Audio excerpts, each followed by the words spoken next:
Élections municipales importantes en Turquie. Delphine Minoui, la correspondante du Figaro, est avec nous en direct d'Istanbul. Bonsoir Delphine.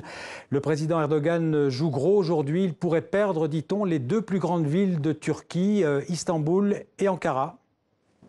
Oui, c'est une élection test pour Recep Tayyip Erdogan, puisque c'est ici même à Istanbul qu'il a bâti sa carrière politique quand il a été élu maire de la ville en 1994. Et depuis, il n'a jamais cessé de gravir les échelons, d'abord comme Premier ministre, ensuite comme président.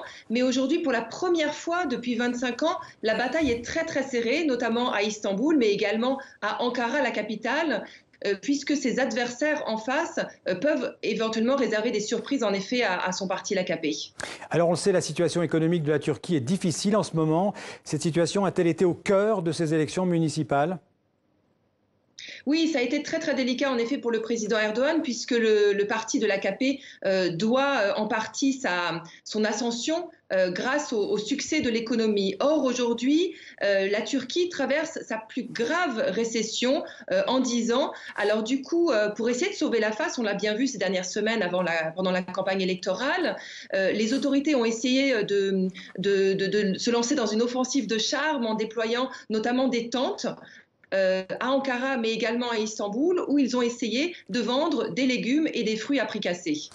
En un mot, Erdogan s'est engagé à fond dans une campagne électorale très agressive cette année.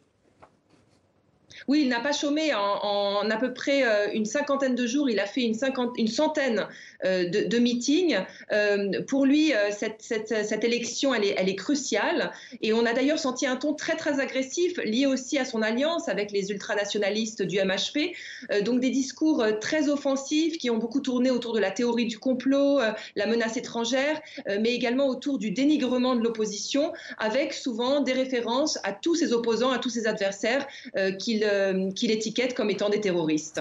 Merci Delphine en direct d'Istanbul.